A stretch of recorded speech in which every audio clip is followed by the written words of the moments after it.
sensation. I'm your host, Dan, and this episode is about the Cosmic Horrors of H.P. Lovecraft, a pictorial anthology by the Italian publisher Glittering Images. And Glittering Images did a great series of books. I guess it was the 90s they did most of them. They did several on cult films. They did several on pinups, including one whole issue devoted to Betty Page, and well, there was other ones too. This one is H.P. Lovecraft, obviously, and what they did was they tried to go back and look for how images were presented over the years. You know, they would try and dig up, like they start back with the pulp illustrations, and they came up to the modern illustrations. They do things like they cover Richard Corbin's stuff from the Undergrounds, things like that. So they tried to do a good representation of how H.P. Lovecraft's things had been illustrated over the years, and not just in the U.S. Like I said, this is Italian, but they do have a lot of European stuff too, which makes it pretty interesting. It was more likely that you hadn't seen some of these images because they did it that way. And of course, now with the internet, this kind of book might be considered a little obsolete, but it's pretty great to look through. There's a nice essay about Lovecraft in here. There's Italian, but then there's also English. So so I believe this illustration is from the pulps, and this one definitely is. This is Hans Bach. This picture of Pickman's model.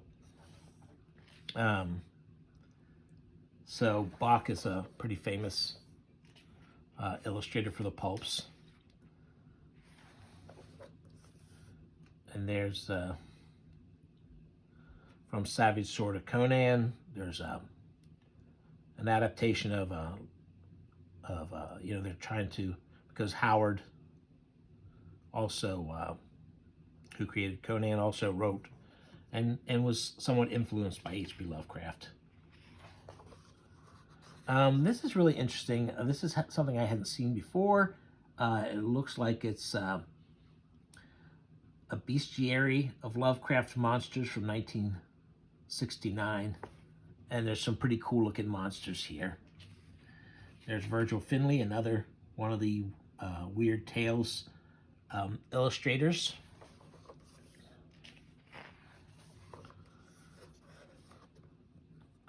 Another Weird Tales one. That's for Herbert West Reanimator. Here's a Corbin picture. I'm not sure about this one. It's not familiar to me. Now, we get into some of this illustration. Weird Tales. I mean, this is great stuff. At the time,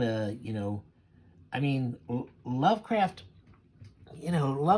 I guess it was the 60s when the paperbacks really took off for Lovecraft. The paperbacks I got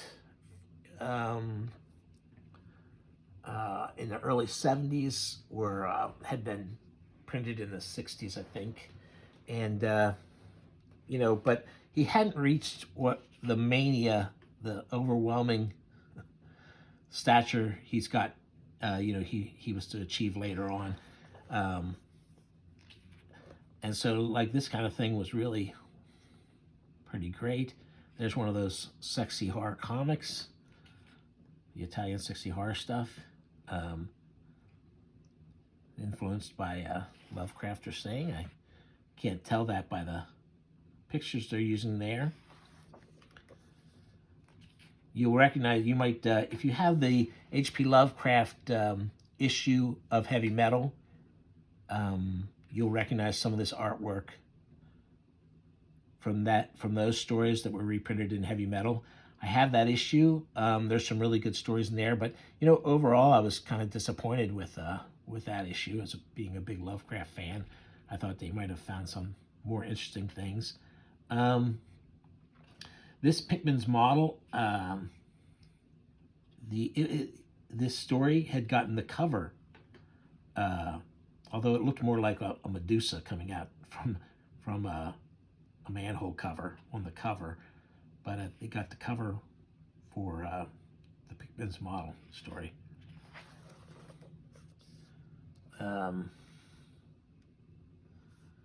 Yeah, that's this cool picture of the Dunwich Horror when the one brother gets killed and he kind of dissolves into a puddle.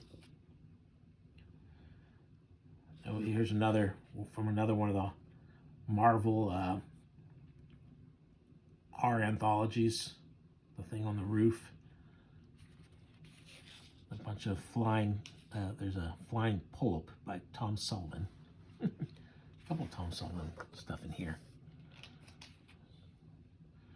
And so here's the nameless cults.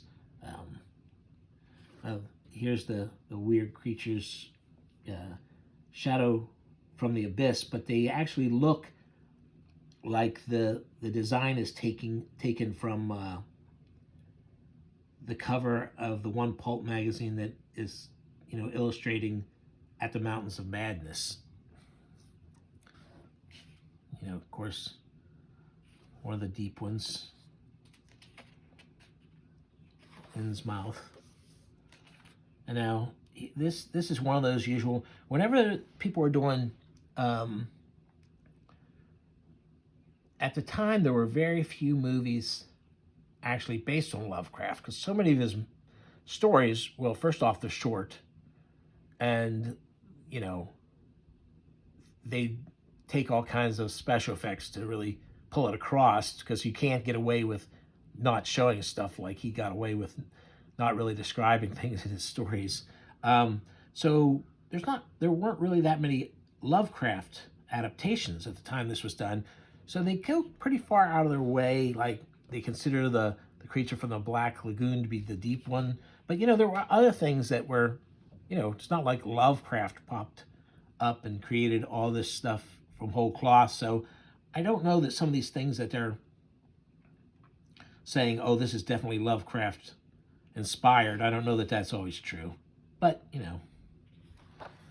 that's what they were doing at the time. Now, of course, the Haunted Palace, they have Edgar Allan Poe's The Haunted Palace, but it's really more Lovecraft inspired than Poe inspired. There's Fulci's book, Gates of Hell, I think sometimes called anyway, Gates of Hell, and that is definitely supposedly inspired by Lovecraft. There's From Beyond, the Stuart Gordon follow-up to The Reanimator. That's definitely takes its calling from Lovecraft, even though it's a short story. The Thing, they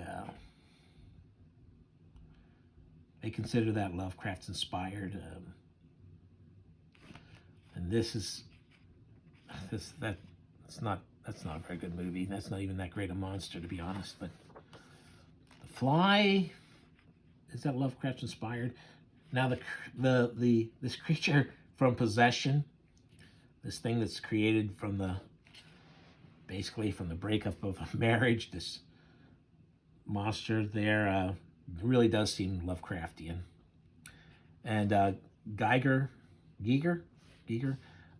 was definitely inspired by Lovecraft. This is just a Creature from the Black Lagoon ripoff. So, and they're saying that the Hills Have Eyes people are kind of inspired by the backwoods hillbillies of the Lovecraft things, which is So anyway, a lot of this stuff, is it really Lovecraft inspired? Now let's get over here. Here's some more good stuff. good artwork. Another Virgil Finlay piece. You know, this is more like the usual Gothic monsters that were around before Lovecraft. I don't know how inspired by him they were. The Night Gaunts. A Witch's Cauldron. Baby, it's cold inside. Yeah. This is this Lovecraft story, Cool Air, because it's about a guy who has to keep cold because he's really dead, and you know, he's kept alive by science, and when he starts thawing out, he rots away. It's been filmed, and there's been a lot of adaptations of this one.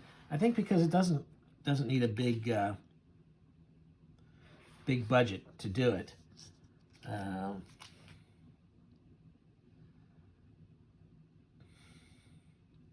But I don't think it's much of a, you know. Yes, you see him turn into a puddle, but I don't know. It's always a little disappointing to me. And this is from that Roulette, his weird thing that's supposed to be the Necronomicon.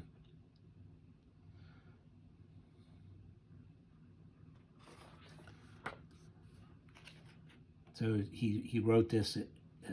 It's a fake language. I think he just writes the words so weirdly that you know, he didn't even bother to make up fake words or anything. You just can't read it. And you know, he does these little illustrations that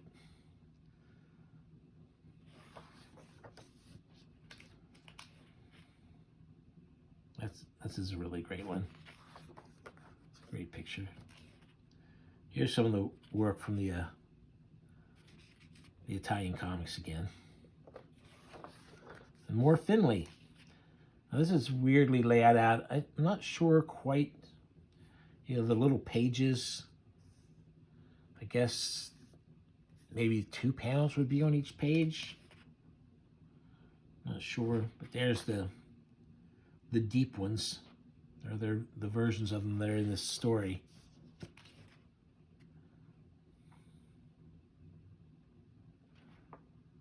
They're going to sacrifice that young woman, but they're stopped by a medallion just in time. The Hound is another Lovecraft one, and this is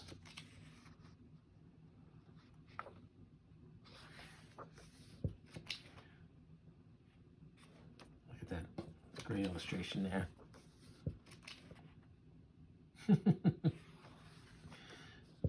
Nice. This is Skull Comic number 4, which was the Lovecraft issue. In fact, I think I have it. No, I don't have it right here beside me. It's right in one of these boxes right here. It's a cool issue. Rats in the Walls. Another Richard Corbin.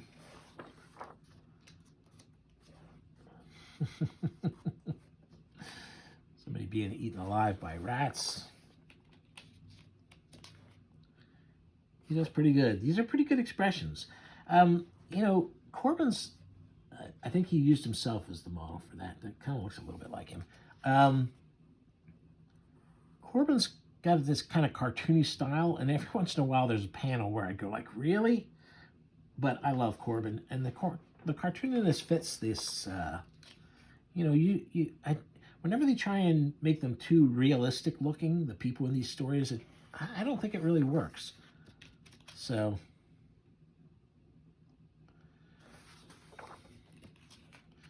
Shadow from the Abyss. That's Skull number 5. Photo comic for the Curse of the Crimson Altar, which is a book that's supposed to be H.P. Lovecraft inspired. Really, don't bother.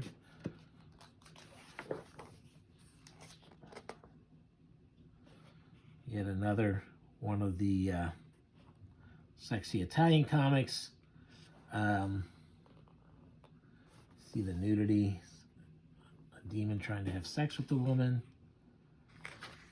Here he is tearing her guts out. And here's another adaptation of Cool Air. I'm telling you, I'm not quite sure why this one is so popular with comic artists. There's really not that much horror to it. You know, the only real horror is at the end when they reveal the guy's rotted away.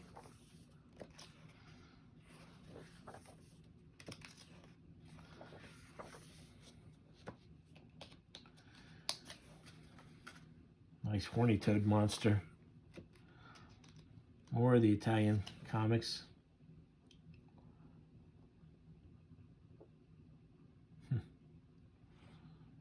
Yeah. This is supposedly telling part of the Wheatley's stories. There's Shambler from the Stars. So there's some really good, there's some good stuff in here. It's funny about which ones they decided to print the whole story of and which ones they only show little bits of.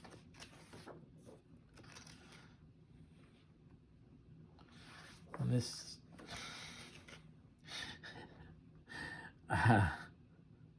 this is from the special Lovecraft issue 2.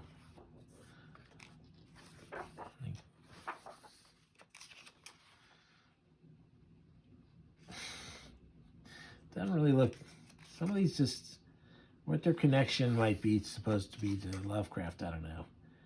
And here's Ramba. You know, Ramba, now that I think about it, Eros or Catlin, somebody printed some of the Ramba comics here in the U.S. I don't remember any monster ones, though, so I'm not sure where this fits in it. But that's pretty hardcore sex. You know, women are obviously being forced to have sex with these monsters, or even wanting to have sex with these monsters. They have children with them, but you never so much as, you know, you never hear anything about it. You just know that something horrible happened and now there's an offspring. And here's a couple of different things. There's a Iron Maiden album cover. These are from different paperback covers. Another heavy metal story. That was in that issue of Heavy Metal. These were on some paperbacks. I'm not sure. I definitely had some of these. I think they might have been covers that were done for England's editions first. Made their way over.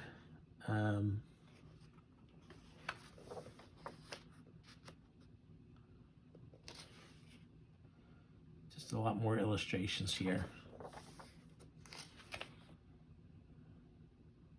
Brain Rights and Ghoul.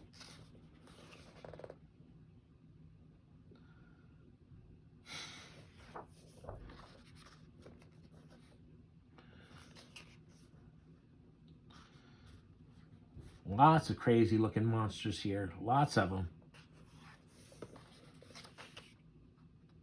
Dylan Dog.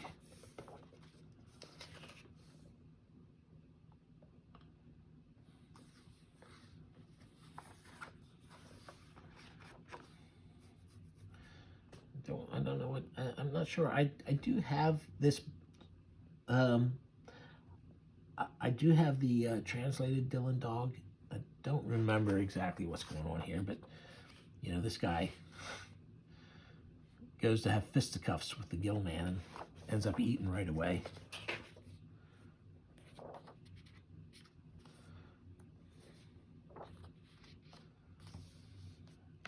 More monsters. And a bibliography. And a filmography.